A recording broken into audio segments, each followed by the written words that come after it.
नंदलाल पंडित जी, झारखंड से। राधे राधे जी। राधे राधे महाराज जी। आपके चरणों में कोटि कोटि प्रणाम। महाराज जी, मेरी उम्र 30 वर्ष है और अविवाहित हूँ। मुझे पारिवारिक जीवन और भक्ति जीवन दोनों के प्रति असमंजस बना रहता है कि शादी करूं या ना करूं। कृपया मार्गदर्शन करेंगे मैं कैसे डिसाइड करूं। करना हो तो कर ले, उन्हें का वर्षा जब कृषि सुखा लिया। हाँ, अब तो समय फिर का वर्षा जब कृषि सुखानी, समय चूक पुनिका पछतानी। अब 30 के हो गए हो तो मतलब आखिरी समय है, अब कर लियो 2-4 साल। संसार के भी देख लो, भाई हमें लगता है कर लेना चाहिए। यदि हमारा थोड़ा भी आकर्षण स्त्री शरीर के प्रति है या भोगों के प्रति है या गृहस्थ, तो ईमानदारी से गृहस्थी में जाकर भजन कर लेना चाहिए।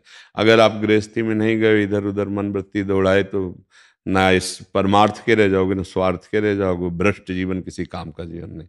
तो कम से कम एक पक्ष में होकर हम भक्ति भी कर सकते हैं। गया गृहस्थ भगवत प्राप्ति नहीं कर सकते? कर सकते हैं। बैठे तो इसीलिए है, इन्हीं को तो भगवत प्राप्ति के लिए ही तो हमारी चर्चा होती है। चाहे गृहस्थ हो चाहे विरक्त हो, सबके लिए एक ही बात है, हमारे लक्ष्य जो बन जाते हैं वही हमें प्राप्त होता है। हमारा लक्ष्य बन जाए, हम घेर कर तुम्हारे मन को इस लक्ष्य पे पहुंचा दें कि हमें भगवत प्राप्ति करनी है। तो ये बहुत ही मतलब गलत हो जाता है जब हम अंदर से गड़बड़ होते हैं और बाहर से भगवान के मार्ग के पथिक बनते हैं।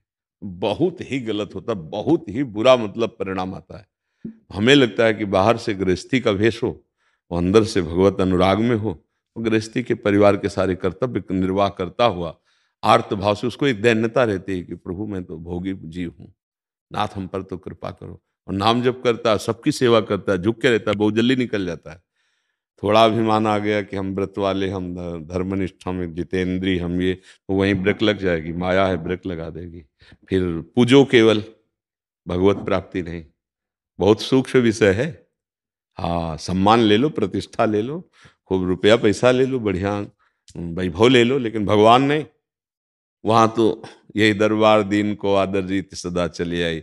इसलिए कभी कभी चूक हो जाती है। तो हमें लगता है अगर थोड़ा भी आकर्षण शरीरों के प्रति भोग के प्रति है तो गृहस्थ में जाना चाहिए पक्का। कोई ऐसा नाटक नहीं करना चाहिए जिससे हमारा जीवन नष्ट हो जाए। कम से कम गृहस्थी में गए तो एक पक्ष हो गया, और वहां से फिर भगवान का भजन करते हुए अपने कर्तव्य का पालन करते हुए हम माया मुक्त हो सकते हैं। और विरक्त बने तो आंख होते हुए अंधा, कान होते हुए बहरा, मुंह होते हुए भी बोलने से मौन, किसी की निंदा स्तुति नहीं, किसी का से दोष दर्शन नहीं, एकमात्र अपने प्रभु में लगा है। हर विकार, हर कष्ट को, हर जलन को सह रहा है। बड़ा कठिन मार्ग है विरक्त मार्ग, बहुत कठिन मार्ग। गुरु कृपा से ही चला जा सकता है। महीना 2 महीना कोई नियम चलाना हो तो चल जाए, पूरे जीवन आखिरकार मन ही तो है ना। खान पान भोग विलासिता के बीच में रहना है संसार में, और उसको वो मन को वही खुराक देते रहे अनेक जन्मों तक। अब वो सब मिलना नहीं, अब वो बार बार प्रहार करेगा, अब वो सब जल के सहना है। सह के आगे तभी तो जगत प्रणाम करता है। साधु को क्यों प्रणाम करता है? तो वही पांच भौतिक शरीर, लेकिन प्रणाम इसलिए कर, जहां हम फिसल गए वहां तुम निकल गए, इसलिए तुम्हें हम प्रणाम करते हैं। आप भगवान हो गए, भगवान के स्वरूप में स्थित हो गए। तो बच्चा ही है मार्ग बहुत कठिन। तो यही फल जो एक विरक्त को मिलता है वो गृहस्थ को मिल जाएगा, यदि वो ठीक धर्मानुष्ठान करे और अपने संयम से चले और नाम जप करे। अब संशय में मत पड़ो, ज्यादा समय बर्बाद मत करो, नहीं तो फिर चाहोगे भी तो ब्याह कहाँ से होगा? मान लो 35-40 है।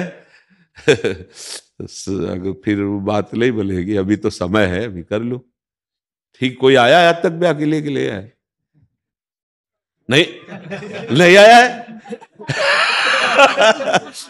आए तो स्वीकार कर लो बच्चा, ज्यादा समय मत लगाओ। और दहेज वहेज मांगना नहीं। हाँ, ये जो दहेज है ये मांगा नहीं जाता। पुत्री वाला जो स्वयं दे दे वो बकाया हम कमाएंगे मेहनत से, और प्रेम करके दोनों लोग परिवार चलाएंगे। ये जो पुत्री के वालों से जो एक रखा जाता है ना कि इतना इतना हमें चाहिए, वो फिर संबंध सुख नहीं प्रदान कर पाएगा। कभी नहीं मांगना चाहिए।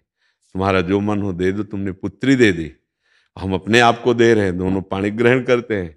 और फिर जो हमारे भाग्य में लिखा होगा हम कर्तव्य पालन करते हुए, गरीबी अमीरी जैसी भी परिस्थिति आएगी उसको सहेंगे। पर पुत्री वालों का शोषण करने की वृत्ति पुत्र पक्ष को नहीं रखना चाहिए। और अगर हम ठीक से गृहस्थ धर्म में चले तो वास्तविक भगवत प्राप्ति के लिए बहुत बढ़िया मार्ग है गृहस्थ धर्म, क्योंकि इसमें हर इंद्री को लगाने की चेष्टा वाला मार्ग है। इसमें हर इंद्री को हटाकर भगवान के मार्ग में चलना, बहुत ये सीधे चढ़ाई है। उसमें काम आया तो पत्नी है, मोह आया तो और परिवार के जन है। उसमें इसमें मोह आया तो आपको सहना, काम आया तो सहना, क्रोध आया तो सहना, लोभ आया, और कहीं चूक कर दिए तो मार के गिरा दिए जाओगे। ये वीरों का मार्ग है। जरा भी चूक हुई तो मार के गिरा दिए जाओगे। अच्छा, वहां गिरे तो कोई दोष नहीं, क्योंकि धर्मयुक्त है, पत्नी पुत्र परिवार सब ऐसा। तो वो कमजोर चित्त वाले को गृहस्थ धर्म का जरूर आश्रय लेना चाहिए। फिर वो वैराग्य अंदर से जो हो जाता है वो भगवत प्राप्ति कराने वाला हो।